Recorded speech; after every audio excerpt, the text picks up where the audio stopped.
Hello student, welcome to my YouTube channel. मैं सुनील कुमार स्वागत करता हूं आपका अपने YouTube channel horticulture with horticulturist में। जैसा कि आप जानते हैं डियर स्टूडेंट, हमने अभी तक ब्रिंजल के बारे में पढ़ा है।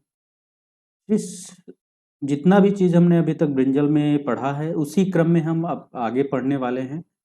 आज हम बात करने वाले हैं इम्पॉर्टेंट वेराइटीज़ और डिजीज़ की। ठीक है, तो पहले हम डिजीज़ डिस्कस कर रहे हैं और उसके बाद में हम लास्ट में वैरायटी डिस्कस करके क्रॉप को ख़त्म करेंगे। ठीक है, तो अभी हम जान लेते हैं सबसे मुख्य डिजीज़ एक लगता है आपके ब्रिंजल में, जिसका नाम है शूट एंड फ्रूट बोरर। ठीक है, क्या है? Shoot and fruit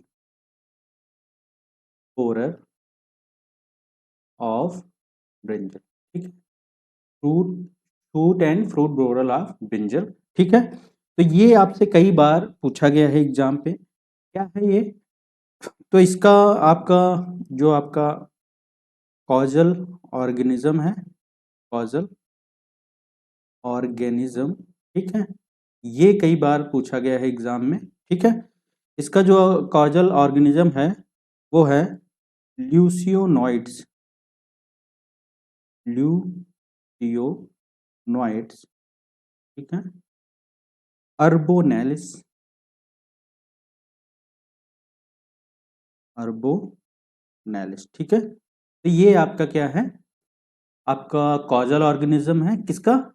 shoot and fruit borer of brinjal का। ठीक है, एक्चुअली इसमें इसमें होता क्या है कि जो आपका शूट एंड फ्रूट बोरर है वो क्या करता है आपके फ्रूट में, और जो उसकी शूट होती है उसमें क्या करता है? छेद करता है। छेद करने के बाद अंदर ही अंदर उसको खाता है। खाने के साथ साथ अपना वेस्ट भी उसी के अंदर करता है, जिसके कारण क्या होता है, हमारे जो फ्रूट होता है या जो शूट होता है उसमें रॉटिंग होने लगती है। ठीक है, और वो हमारा फ्रूट या शूट क्या हो जाता है? खराब हो जाता है। ठीक है, तो होता क्या है कि मान लीजिए ये प्लांट होता है हमारा। ठीक है, मान लीजिए ये प्लांट होता, ऐसा मैं बना दे रहा हूँ। इसके बाद फिर इसमें क्या होता, आपका एक जो है ब्रिंजल आपका लगा होता है। ठीक है, तो ये क्या होता कि जो शूट बोरर है मान लीजिए, तो ये क्या करता, जैसे यहाँ से इंटर करता आपके शूट में और इधर को निकल जाता। ठीक है, तो ये क्या होती, शूट यहीं से क्या होती, बेंड हो जाती, मतलब टूट जाती। और इसी तरह ये क्या होता है कि जो फ्रूट में जो फ्लावर आने वाले होते हैं, तभी क्या करता है आपके जो प्लांट के फ्रूट होता है उसमें क्या करता है, इंटर कर जाता है। तो इंटर करने के बाद आपको पता नहीं चलता है कि आपको ऊपर से पूरी स्किन जो है क्या कैसी दिखेगी, एकदम साफ दिखेगी, एकदम स्मूथ दिखेगी। बट जो है वो फ्लावरिंग टाइम पर ही इंटर किया होता है, इसलिए क्या होता है कि आपका फ्रूट अंदर ही अंदर क्या होता है, सड़ने लगता है। ठीक है, तो इसका हम लोग पता नहीं लगा पाते हैं। ठीक है, तो शूट एंड फ्रूट बोरर के बारे में हमने सीखा। आगे हम बात करते हैं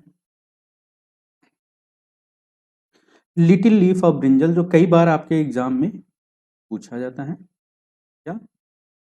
लिटिल लीफ ऑफ ब्रिंजल। ठीक है, तो लिटिल लीफ ऑफ ब्रिंजल के बारे में आप लोग जानते होंगे। इसको क्या करता है, ये इसका जो कॉज्ड होता है वो किसके कारण होता है? MLO के द्वारा कॉज्ड होता है। तो इसमें क्या होती हैं, जो आपकी पत्तियां होती हैं ब्रिंजल की, वो क्या हो जाती हैं, लिटिल हो जाती हैं, छोटी छोटी पत्तियां हो जाती हैं। ठीक है, ऐसा लगेगा कि प्लांट में कोई न्यूट्रिशन ही नहीं है। ठीक है, बट वो होता किसके कारण है? MLO के कारण होता है। ठीक है, अब MLO क्या है? ठीक है, MLO का फुल फॉर्म क्या है ये पूछा जाता है। ठीक है, mycoplasma, mycoplasma like like organism. Okay, तो ये है आपका माइकोप्लाज्मा लाइक ऑर्गेनिज्म। ठीक है, तो आपका लिटिल लीफ ऑफ ब्रिंजल जो है वो किसके कारण होता है? MLO के कारण फैलता है। और जो इसका MLO का पूरा नाम क्या है? Mycoplasma like organism. अच्छा, ये जो MLO है ये भी वायरस के जैसे जो है खुद में खुद नहीं फैलता है। इसको भी फैलाने के लिए क्या होता है, एक वेक्टर की जरूरत होती है। ठीक है, क्या होता है? एक वेक्टर की जरूरत होती है। अब वेक्टर हम देखते हैं।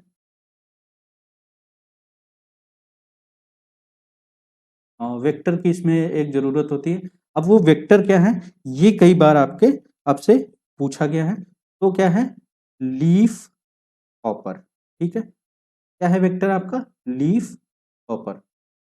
अब लीफ हॉपर आप पता नहीं आपको पता है कि नहीं कैसा होता है, ये एक प्रकार का कीट है लीफ हॉपर, ठीक है, जो पत्तियों पर रहता है, ठीक है। तो ये क्या करता है, जो माइकोप्लाज्मा जो आपका माइकोप्लाज्मा लाइक ऑर्गेनिज्म है, मतलब एमएलओ है, उसको क्या करता है, ये डिस्प्रेड करता है, फैलाता है, ठीक है। आगे की बात करते हैं कि जो ये लीफ हॉपर है, इसका कभी कभी क्या कई बार पूछा गया है, मुझसे भी पूछा गया था, एक बार मैं आईआईवीआर का इंटरव्यू देने गया था, तो वहां पर इंटरव्यू से पहले एक रिटन पेपर होता है, तो उसमें ये चीज पूछी गई थी, ठीक है। तो लीफ हॉपर का जो है, इसका जूलॉजिकल नेम पूछा था, ना कि वेक्टर में आपको लीफ हॉपर ऑप्शन ही नहीं दिया था, इनके सबके जूलॉजिकल नेम दिए थे, ठीक है। तो वेक्टर में जो है इसका क्या है, वेक्टर का जूलॉजिकल नेम है सिस्टियस, सिस्टियस फाइटिस, ठीक है, सिस्टियस, सॉरी फाइसिटिस, ओके। तो ये आपका क्या है, वेक्टर है इसका लीफ हॉपर का, तो ये पूछा गया है आपके एग्जाम में। और इसके द्वारा लॉस कितना होता है, मतलब जो एमएलओ के द्वारा लॉस होता है ये पूछा जाता है। जो आपका लिटिल लीफ ऑफ ब्रिंजल होता है, उसमें जो एमएलओ के कारण लॉस कितना होता है, ठीक है, वो आपका लॉस होता है 45 to 80%, ठीक है। ये आपसे पूछा जाता है। इसके बाद फिर आपसे और काफ़ी चीज़ें जो है डिस्कस की जाती हैं, ठीक है, कि जो है आपका शूट एंड फ्रूट बोरर के प्रति जो है रेजिस्टेंस जो है ट्रांसजेनिक कौन सा जीन यूज किया जाता है, ठीक है। आपसे कौन सा जीन यूज किया जाता है transgenic gene shoot and fruit borer के लिए, रेजिस्टेंट के लिए, वो पूछा जाता है। तो वो क्या होता है, तो उसके बारे में लिखिएगा, transgenic, transgenic gene, gene against, against shoot and fruit borer, and fruit borer, ठीक है। तो वो कौन सा है, fruit borer by using, by using, उस जीन का नाम है क्राई वन एसी जीन, ठीक है। ये आपसे एग्जाम में पूछा जाएगा जब आप कभी नेट का एग्जाम देंगे, ठीक है, जेआरएफ एसआरएफ का एग्जाम देंगे, या फिर कहीं अच्छे इंस्टीट्यूट का पीएचडी का एग्जाम देंगे, तो वहां पर क्या होगा, ये सारी चीजें आपसे पूछी जाएंगी, ओके। आगे की हम बात करते हैं इसी क्रम में, ठीक है, कि इंपॉर्टेंट वेराइटीज क्या हैं, इंपॉर्टेंट वेराइटीज ऑफ ब्रिंजल, ठीक है। अभी तक तो जो इंपॉर्टेंट था मैंने उसको बता दिया है। अब हम इंपॉर्टेंट वेराइटीज ऑफ ब्रिंजल की बात करते हैं, वेराइटीज, ठीक है। तो वैरायटीज में जो सबसे इंपॉर्टेंट आपकी वैरायटी है, वो आपकी पहली वैरायटी क्या है, पूसा पर्पल लॉन्ग, ठीक है, पूसा पर्पल लॉन्ग, ठीक है, पूसा पर्पल लॉन्ग। अच्छा, इसका फीचर क्या है, ये मुख्य है, आपसे पूछा जाता है। तो ये कैसी है, एक्स्ट्रा अर्ली वैरायटी है, कैसी, एक्स्ट्रा अर्ली, अर्ली वैरायटी है, ठीक है। मतलब सबसे अगेती अगर कोई प्रजाति है आपके ब्रिंजल की, तो वो क्या होती है, वो कौन सी है, पूसा पर्पल लॉन्ग, ठीक है। इसके अलावा दूसरी वैरायटी है, दूसरी पूसा पर्पल राउंड, ठीक है, पूसा पर्पल राउंड।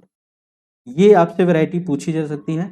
ये कैसी वैरायटी है, रेजिस्टेंट टू फ्रूट बोरर, ठीक है, फ्रूट बोरर, इसके प्रति क्या है, ये रेजिस्टेंट वैरायटी है, ठीक है।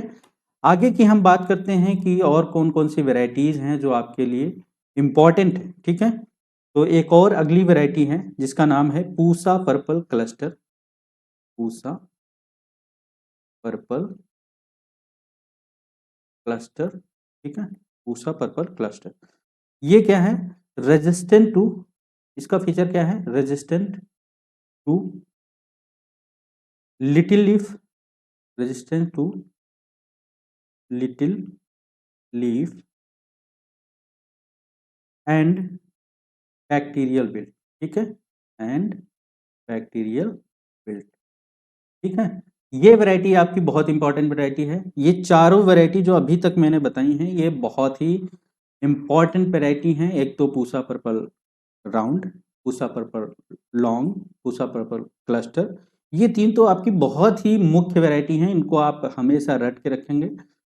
आए दिन आपको कोई भी आप एग्जाम हॉर्टिकल्चर वेजिटेबल से रिलेटेड कोई भी एग्जाम दोगे या फिर जनरल एग्रीकल्चर एग्जाम दोगे, उसमें भी ये वैरायटी देखने को आपको मिलेंगी, ठीक है। इसमें सबसे इंपॉर्टेंट वैरायटी है आपकी पूसा पर्पल लॉन्ग, जो एक्स्ट्रा अर्ली वैरायटी है, ये पूछी जाती है आपसे। दूसरी वैरायटी है पूसा पर्पल राउंड, जो कि फ्रूट बोरर के प्रति रेजिस्टेंट है। वैसे इंपॉर्टेंट ये तीनों हैं, आप तीनों को ध्यान में रखेंगे। इसके अलावा मैं पूसा पे बात कर लेता हूँ, ठीक है, कि जो पूसा लगी होती है किसी भी वैरायटी में, यदि पूसा लगा हुआ है तो वो कहाँ से निकलती हैं, तो वो IARI से निकलती हैं, ठीक है। IARI क्या है? इंडियन एग्रीकल्चरल रिसर्च इंस्टीट्यूट, ठीक है, इंडियन एग्रीकल्चरल रिसर्च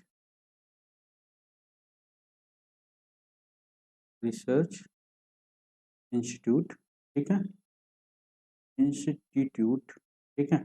ये कहाँ है? तो आपकी न्यू दिल्ली में है, न्यू दिल्ली, ठीक है। IRI आपसे पूछा जाता है, स्टैंड फॉर्म पूछा जाता है कभी, ठीक, कभी कभी। और इसके अलावा इसका जो है इस्टेब्लिश ईयर पूछा जाता है, तो ये 1905 में इस्टेब्लिश हुआ था। उसके बाद फिर इसकी एक हिस्ट्री है, इसके बारे में थोड़ी कहानी है। थोड़ी कहानी ये है कि ये 1905 में इस्टेब्लिश हुआ था, लेकिन कहाँ पर? तो कहाँ पर हुआ था? पूसा बिहार, हाँ, पूसा बिहार, ठीक है। उसके बाद फिर क्या हुआ? 1934 में क्या हुआ था? 1934 में अर्थक्वेक आया था, ठीक है। क्या हुआ था? अर्थक्वेक आया था। कहाँ पर अर्थक्वेक आया था आपका? तो ये कहाँ पर आया था? तो ये आपका पूसा बिहार में आया था, जिसके कारण ये बिल्डिंग क्या हुई थी? डैमेज हो गई थी। और फिर वो बाद में क्या हुआ? इसको जो है यहाँ से शिफ्ट कर दिया गया, कहाँ पर? दिल्ली में, ठीक है। तो दिल्ली में कब शिफ्ट हुआ? 1936 में। तो ये आपका कई बार पूछा गया है, 1936 में ये कि दिल्ली में शिफ्ट हुआ था। ये जितने पॉइंट बता रहे हैं इसमें सारे इंपॉर्टेंट है, ठीक है। 1936 में ये यहाँ दिल्ली में जो है आपका न्यू दिल्ली में क्या हुआ? शिफ्ट हुआ, ठीक है। और इसके साथ साथ ही जहाँ पर शिफ्ट हुआ उस स्थान को जो है पूसा न्यू दिल्ली नाम से डेवलप किया गया, ठीक है, पूसा न्यू दिल्ली, ठीक है। तो ये आपका क्या हुआ? पूसा न्यू दिल्ली के बारे में है। तो जितने भी वैरायटी में पूसा लगा होता है, ठीक है, वो वैरायटी आपकी कहाँ से निकलती हैं? वो आपकी वैरायटी निकलती हैं IARI से, ठीक है। IARI कहाँ है? न्यू दिल्ली में है। कब बना था? 1905 में बना था। और इसके बाद अर्थक्वेक कब हुआ है? 1934 में। फिर दिल्ली कब शिफ्ट हुआ? तो 1936 में। ये आपसे पूछा गया है, कई सारे एग्जाम में इससे क्वेश्चन आपके बने हैं, ठीक है। आगे की वैरायटी, हमारी जो वैरायटी है मुख्य वैरायटी, उसका नाम है पूसा भैरव। क्या नाम है? पूसा भैरव, ठीक है, पूसा भैरव। तो पूसा भैरव ये कैसी है? ये फोमोप्सिस ब्लाइट रेजिस्टेंट वैरायटी है, फोमोप्सिस ब्लाइट, ठीक है, फोमोप्सिस ब्लाइट रेजिस्टेंट वैरायटी है, ठीक है। अच्छा, एक डिजीज में मैं ये नहीं बताया हूँ कि फोमोप्सिस ब्लाइट, तो इसमें एक फोमोप्सिस ब्लाइट लगता है, ठीक है, आपका ब्रिंजल में। ये बहुत इंपॉर्टेंट है, कई बार पूछा गया है कि फोमोप्सिस ब्लाइट किसका प्रमुख रोग है, तो वो किसका है? ब्रिंजल का है, ठीक है। तो ये बात ये याद रखना, ठीक है। फोमोप्सिस ब्लाइट का नाम कभी कभी पूछा जाता है, तो फोमोप्सिस वैक्सॉन क्या है? इसका नाम क्या है? फोमोप्सिस फोमोप्सिस वैक्सान, ठीक है। ये आपको याद रखना है, फोमोप्सिस वैक्सॉन, ठीक है। ये आपको याद रखना है, इसका कॉजल ऑर्गेनिज्म क्या है? फोमोप्सिस वैक्सॉन, ठीक है। ये पूछा जाता है, इसमें लगता है ब्रिंजल में लगता है, स्पेशली ब्रिंजल का ही मुख्य है, और आपको किसी क्रॉप में ये नहीं देखने को मिलेगा, ठीक है। ये आपसे पूछा जाता है। फिर आगे की हम बात करते हैं इसी क्रम में कि और कौन सी वेराइटी हैं जो आपकी इंपॉर्टेंट वेराइटी हैं। दो हाइब्रिड वैरायटी हैं, मैं उनके बारे में आपको बताने वाला हूं। एक तो आपकी पूषा बिंदु है और दूसरी क्या है, पूषा उत्तम है। कौन कौन सी है, पूषा बिंदु, ठीक है, और दूसरी कौन सी है, पूषा उत्तम, ठीक है, पूषा उत्तम। ये दो वैरायटी हैं आपकी। अच्छा, इनका जो है क्रॉस क्या है, ये पूछा जाता है। तो जी आर इंटू पंत ऋतुराज, पंत ऋतुराज, ये इसका क्रॉस है, ठीक है। तो आप इसको याद रखेंगे। आगे की बात हम बात करें, जी आर क्या है, तो जी आर है एक वैरायटी का नाम है, ठीक है, जी आर। आगे की हम बात करते हैं कि और क्या क्या चीजें हैं जो इसमें से आपसे पूछी जाती हैं, और इम्पोर्टेंट वैरायटी कौन है। तो एक वैरायटी है आपकी पंत सम्राट। कौन सी है, पंत सम्राट। ये वैरायटी आपसे कई बार एग्जाम में पूछी गई है, ठीक है। तो पंत सम्राट जो वैरायटी है, इसका फीचर है, इसका फीचर क्या है कि ये फोमोप्सिस ब्लाइट और क्या है, बैक्टीरियल विल्ट रेजिस्टेंस वैरायटी है। कैसी है, तो आपकी phomopsis, phomopsis plus bacterial wilt resistant आपकी वैरायटी है, ठीक है। पंत सम्राट, स्पेलिंग देख लीजिएगा,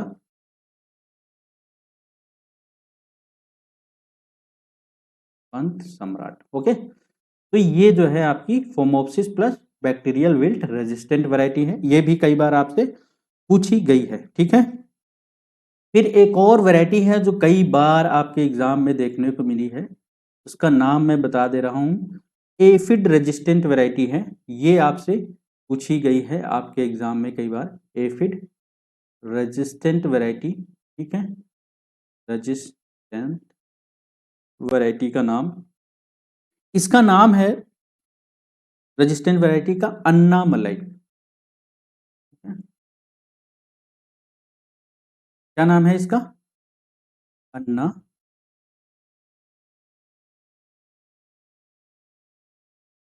देख लेते हैं, अन्ना मलाई, ओके। तो ये आपकी वैरायटी है, कैसी है, एफिड रेजिस्टेंट वैरायटी है। ये एग्जाम में कई बार पूछी गई है। जितने भी बच्चे जेआरएफ एसआरएफ या फिर अदर कोई कॉम्पिटेटिव एग्जाम की तैयारी करते हैं, वो पंच सम्राट, Pusa purple long, Pusa purple round और पूसा पर्पल क्लस्टर, ठीक है, और पंच सम्राट, ये सारी वैरायटी एकदम याद रखेंगे। इसके अलावा पूषा ऋतुराज, ये सारी जो वैरायटी हैं ये बहुत ज़्यादा फेमस हैं, कई एग्जाम में आपको देखने को मिलेंगी, ठीक है। आगे की बात करते हैं, और कुछ वैरायटी हैं। अच्छा, एक और चीज है, जो पंत से, पंत करके जो वैरायटी निकलती हैं वो कहाँ से निकलती हैं, तो वो GBPUANT, मतलब Govind Ballabh Pant university of agriculture and technology. कहाँ है, ठीक है, तो कहाँ है, उत्तराखंड, ठीक है, उत्तरा। अब ये उत्तराखंड में यूनिवर्सिटी, पहले तो ये यूनिवर्सिटी कहाँ थी, उत्तर प्रदेश में थी। कहाँ पर, उत्तर प्रदेश में, ठीक है। कब, जब तक उत्तराखंड नहीं बना था, ठीक है। तो उत्तर प्रदेश में ये स्टैब्लिश कब हुई थी, 1968 में। ये जो है पहली एग्रीकल्चर यूनिवर्सिटी थी इंडिया की, ठीक है। तो ये क्या है, पहली एग्रीकल्चर यूनिवर्सिटी थी इंडिया की, GBPUAT, और ये स्टैब्लिश कहाँ हुई थी, उत्तर प्रदेश में। उसके बाद ये शिफ्ट कहाँ हुई, मतलब शिफ्ट नहीं हुई, ये एक्चुअली में जब बंटवारा हुआ पर्वतीय क्षेत्रों का यूपी के, जिससे एक नया डिस्ट्रिक्ट डेवलप बनना था, ठीक है, तब ये यूनिवर्सिटी कहाँ चली गई, उत्तराखंड में चली गई, ओके। तो ये आपको याद रखना है। अच्छा, ये GBPUAT यूनिवर्सिटी गोविंद बल्लभ पंत के नाम से बनी हुई है, जो कि उत्तर प्रदेश के पहले क्या थे, CM of Uttar Pradesh, first CM थे, ठीक है, फर्स्ट CM ऑफ यूपी। कौन थे, गोविंद बल्लभ पंत, ठीक है। ये थे CM ऑफ यूपी थे, इनके बारे में आपने जाना। अब पंत की जितनी भी वैरायटी होती हैं वो कहाँ से निकलती हैं, GBPUAT, ठीक है, उत्तराखंड से, ठीक है। तो ये आपसे पूछा जाता है एग्जाम में, मैंने इनको आपसे डिस्कस किया। फिर आगे की बात करते हैं, इसी क्रम में हम आगे की बात और करते हैं। क्या हैं आगे की बातें, कुछ और इम्पोर्टेंट तथ्य हैं जिनको हमको आपको सिखाना है, ठीक है। तो इसी क्रम में हम 2-3 और वैरायटी जो मुख्य मुख्य बची हुई हैं उनको हम बता देते हैं। एक वैरायटी आपकी है मंजरी गोटा, मंजरी मंजरी गोटा, ठीक है। ये आपकी एक और वैरायटी है मंजरी गोटा, ठीक है, जो कि राउंड शेप वैरायटी है। कैसी है? Round shape variety, okay, round shape variety है। इसके अलावा क्या है, बाई कलर है, ये कैसी बाई कलर है, ठीक है।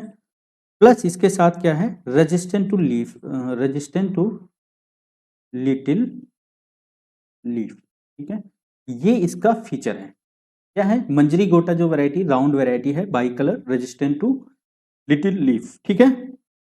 आगे की हम बात करते हैं, और काफ़ी वैरायटी हैं जो आपकी इंपॉर्टेंट वैरायटी हैं, आपके एग्जाम में पूछी जा सकती हैं। तो एक तो पंत ऋतुराज, ठीक है, कौन सी, पंत ऋतुराज, ओके। तो पंत ऋतुराज, अब ये एन बना हुआ है, थोड़ा सा आप ध्यान रखिएगा, पंत ऋतुराज, ठीक है। तो ये पंत ऋतुराज जो वैरायटी है, ये हाइब्रिड वैरायटी है। क्रॉस किसका है, P3 into Pusa purple cluster, ठीक है, P3 into Pusa purple cluster, ये इसका क्रॉस है। और ये पंत ऋतुराज है वो कैसी, राउंड वैरायटी है, कैसी, राउंड वैरायटी है। ये आपको वैरायटी याद रखना है, ठीक है। और इसके अलावा फिर और कुछ वैरायटी हैं जो रैटून क्रॉपिंग के लिए बहुत ज़्यादा अच्छी वैरायटी हैं, ठीक है। तो कौन है, हिसार श्यामल, हिसार श्यामल, ठीक है, हिसार श्यामल। प्लस एक दूसरी एक और वैरायटी है, हिसार हिसार जामुनी, हिसार जामुनी, ठीक है। तो ये दोनों वैरायटी क्या हैं, ये दोनों वैरायटी आपके कैसी वैरायटी हैं, ये रैटूनिंग के लिए अच्छी हैं, ठीक है, रैटून, सॉरी स्पेलिंग गलत हो गई। ये दोनों वैरायटी कैसी हैं आपकी, रैटून क्रॉपिंग के लिए अच्छी हैं, रैटून क्रॉपिंग के लिए अच्छी। अच्छा, अच्छा, रैटूनिंग क्या होता है ये भी जान लीजिए। ऐसा क्या होता है, रैटूनिंग मतलब क्या होता है कि पेड़ी लेना, ठीक है। तो एक्चुअली में जो मुख्य रूप से ये होता है वो हमारा गन्ने में होता है, ठीक है। गन्ने में हम क्या करते हैं, 1 साल गन्ने की बुआई करते हैं, उसके बाद 1-2 साल उसको उसी से उगा लेते हैं, मतलब जो उसमें पहले से ही गन्ना जहाँ से हमने काटा है वहाँ से अपने आप से नई नई जो है गन्ना के जो है कल्ले निकलेंगे, उन्हीं को हम तैयार करके फिर से नया गन्ने की फसल ले लेंगे, ठीक है। तो उसको हम रैटूनिंग बोलते हैं। लेकिन यहाँ पर क्या होता है, आपके ब्रिंजल में भी ऐसा हो सकता है कि हमने क्या किया है, एक हमने सीजन की फसल ले ली है, उसके बाद हम क्या करेंगे, नीचे से गन्ने को सॉरी आपके ब्रिंजल को काट देंगे, नीचे से प्लांट उसको 2.5 से 3 सेंटीमीटर या 5 सेंटीमीटर ऊपर से कट कर देंगे। उसके बाद क्या होगी, वहां से नए नए जो है बड्स निकलेंगी, कल्ले निकलेंगे, और वही बड्स जो है आगे एक प्लांट का रूप लेके डेवलप हो जाएंगे, और फिर उसमें से हम अगली फसल ले लेंगे बिना हमको बुआई किए। तो इसमें क्या होता है, एक ही फसल से हमको दो बार जो है प्रोडक्शन मिल जाता है, एक ही बार हमको सोइंग करने से हमको 2 बार प्रोडक्शन मिल जाता है, ठीक है। तो रैटून क्रॉपिंग के लिए बेस्ट आपकी जो वैरायटी हैं वो हैं हिसार श्यामल प्लस हिसार जामुनी, ठीक है। आगे की बात, आगे की बात है, एक है भरता मेकिंग, मतलब भरता आप जानते होंगे, इंडिया में अगर आप रहते हैं तो भरता ज़रूर जानते होंगे, ठीक है। तो बेस्ट जो है भरता मेकिंग वैरायटी क्या है, ठीक है? ओह सॉरी,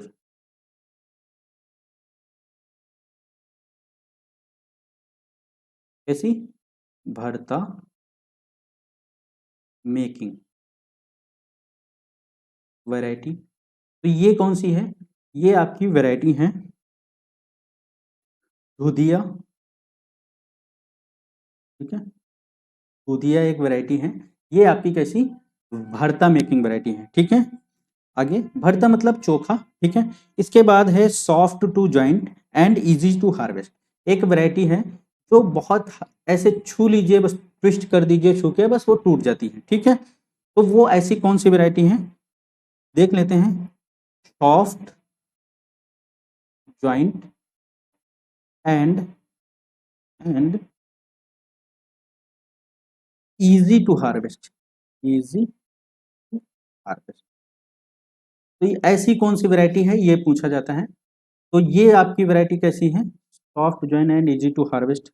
ये वैरायटी आपकी कौन सी है, NDB 25, ठीक है, NDB 25। अब NDB 25 क्या है, नरेंद्र देव बैगन 25, ठीक है। तो ये कैसी है, सॉफ्ट जॉइंट, मतलब जो इसका जॉइंट होता है जहां से इसका जुड़ा होता है बहुत सॉफ्ट होता है, लचीला होता है, ठीक है। और इजी टू हार्वेस्ट, जिसको आसानी से हम हार्वेस्ट कर सकते हैं, ठीक है। और दूसरी एक और वैरायटी है जो ऐसी ही है, जिसका नाम है BR112, मतलब BR 112, ओके, BR 112। तो ये दोनों वैरायटी कैसी हैं, इजी टू हार्वेस्ट, ठीक है। इसके अलावा एक और वैरायटी है white colour variety, white colour variety, ठीक है। तो व्हाइट कलर वैरायटी कौन है, तो ये आपकी व्हाइट कलर वैरायटी है KKM1, ठीक है, KKM1। ये आपकी व्हाइट कलर वैरायटी है, ठीक है। इसी के साथ हमारी जो है वैरायटी और डिजीज कंप्लीट होते हैं। मैंने इसमें जो है जितनी भी बेसिक वैरायटी हैं, जितनी भी मुख्य एग्जाम में आपके जो है JRF SRF या फिर नेट PhD, इसके अलावा आपके कॉम्पिटेटिव एग्जाम में जितनी भी वैरायटी आती हैं, मोस्टली मैंने सारी की सारी कवर करवा दी हैं इस वीडियो में। मिलते हैं अगले वीडियो में, तब तक के लिए धन्यवाद। और इसके साथ साथ आप ये भी सुनते जाइए कि सेशन को लाइक करिए और कमेंट करिए। कमेंट में आप नीचे जितना अच्छा लिखते हैं क्लास के बारे में, ठीक है, तो उतना ही मुझको क्या आपसे मोटिवेशन मिलता है। तो प्लीज़ आप लोग कमेंट कीजिए और लाइक शेयर एंड सब्सक्राइब कीजिए, ठीक है। Thank you for watching.